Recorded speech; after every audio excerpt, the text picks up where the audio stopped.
Bienvenidos a este nuevo video donde vamos a ver lo que es el rectificador de media onda con carga RL. En este video vamos a ver lo que es la teoría y vamos a poder ver cómo sacar las corrientes, voltajes y las potencias que necesitamos para estos tipos de circuitos. Listo, entonces vamos a ver lo que es un rectificador de media onda con carga RL. Como sabemos, las cargas industriales pueden contener una cierta inductancia además de la resistencia. Esta inductancia puede significar lo que es un motor de inducción. Nosotros tenemos el circuito de rectificador de media onda, el cual aplica un diodo y su respectiva carga RL, con su fuente de voltaje que es puramente senoidal. Nosotros, al aplicar la ley de tensión de Kirchhoff, obtenemos la siguiente ecuación diferencial. Para obtener la corriente, nosotros pudiéramos resolver esta corriente mediante ecuaciones diferenciales y obtener su valor. Pero otra forma es que la corriente puede expresarse como la suma de la respuesta forzada más la respuesta natural, siendo la corriente total la resultante de la suma de estas dos. La corriente forzada es la que existe después de que la respuesta natural haya decaído de cero. En este caso es la corriente sinusoidal del régimen permanente que existirá en el circuito si este no estuviera presente.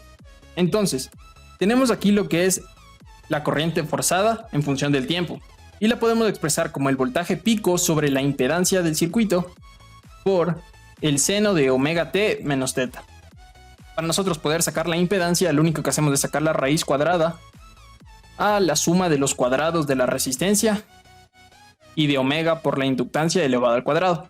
Y para sacar el ángulo teta, lo único que hacemos es sacar el arco tangente de omega por la inductancia sobre la resistencia. Por otro lado, para nosotros obtener lo que es la respuesta de la corriente, para obtener la respuesta natural en corriente, se debe saber primero que la respuesta natural es la que se genera cuando se proporciona energía a la carga, y esta está en régimen transitorio.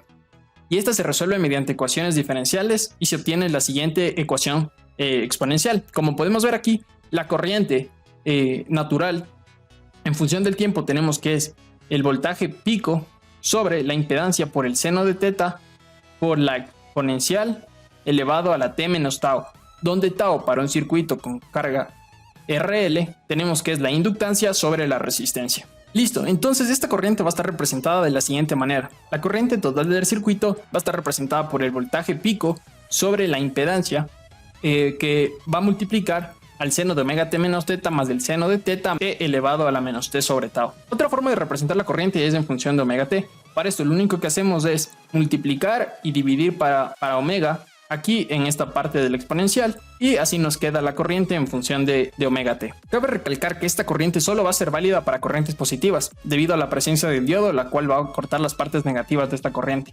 Como podemos apreciar en este gráfico, tenemos el voltaje de entrada versus la corriente. Como podemos ver, la corriente tiene un retraso con respecto al voltaje. Esto debido a la presencia del inductor. En esta parte vamos a tener un ángulo beta y ya lo veremos más adelante. Estas son las gráficas que corresponden normalmente a lo que se vería en un circuito RL. Aquí tenemos lo que es el voltaje en la carga RL, el voltaje en la resistencia. Tenemos aquí lo que es el voltaje en el inductor y el voltaje en el diodo.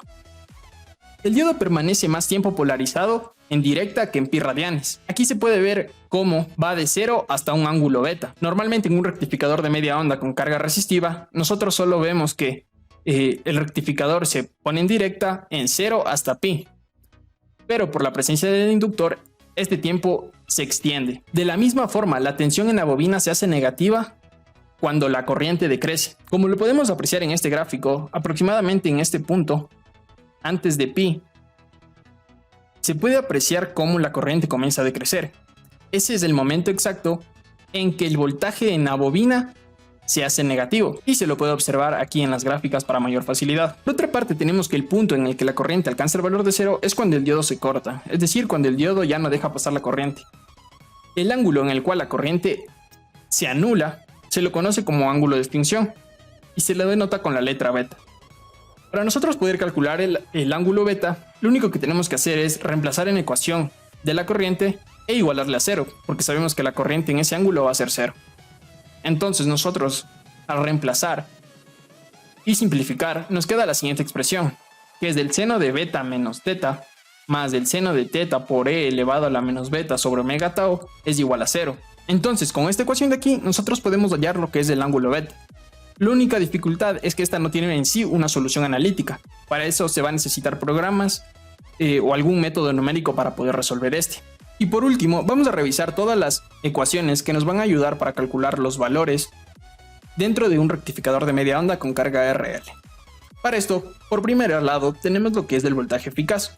Ese voltaje eficaz va a estar dado por el voltaje pico de la fuente sobre raíz de 2. Después tenemos lo que es la corriente eficaz, la cual la podemos calcular por la raíz cuadrada de 1 sobre 2pi por la integral de 0 a beta de i cuadrado en función de omega t por d omega t. Para sacar la potencia media absorbida por la resistencia, lo único que hacemos es multiplicar la corriente RMS al cuadrado por la resistencia. Cabe recalcar que esta potencia media absorbida por la resistencia va a ser igual a la potencia media entregada por la fuente, debido a que, como podemos ver en el siguiente punto, la potencia media de la bobina va a ser igual a 0. El voltaje medio, o CD, lo podemos hacer mediante la multiplicación de 1 sobre 2pi por la integral de 0 a beta por el voltaje pico de la fuente por el seno de omega t por el diferencial de omega t, dándonos como resultado el voltaje pico sobre 2pi por 1 menos el coseno de beta. La corriente media de la misma forma nos va a quedar como el voltaje pico sobre 2pi por la resistencia por 1 menos el coseno de beta, o lo que va a ser igual al voltaje medio sobre la resistencia. Y por último, para nosotros poder hallar el factor de potencia de este rectificador de media onda con carga RL, lo único que hacemos es dividir la potencia activa sobre la potencia aparente, dándonos que la potencia activa va a ser igual a la potencia absorbida por la resistencia, que va a ser la misma que es entregada por la fuente, y la potencia aparente va a estar dada por el voltaje RMS de la fuente, que es la que tenemos en la parte superior, y por la corriente RMS, que la podemos hallar con la fórmula de acá. Y con esto hemos acabado lo que es la parte teórica del rectificador de media onda con carga RL. No olviden que si les gustó el video y se les sirvió, dejar su like, compartir el video con sus amigos, y nos vemos hasta la próxima.